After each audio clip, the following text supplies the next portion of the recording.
अच्छा, ये लॉरियल इतना है। इसकी एक स्टोरी है। जो कुदरत है, कुदरत बसवा खुद ही अपने आप को रिक्लेम करती है।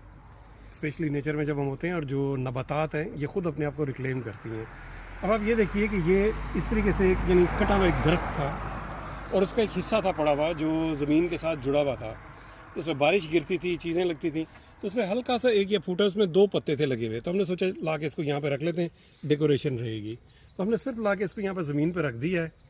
इसको पानी भी नहीं दिया, कुछ भी नहीं दिया, बस बारिश होती रही, मिट्टी के साथ ये लगा हुआ था। और माशाल्लाह देखिए ये कैसे बन गया ये। और ये अगले 2-3 सालों में ये पक्का दरख्त बन जाएगा फुल।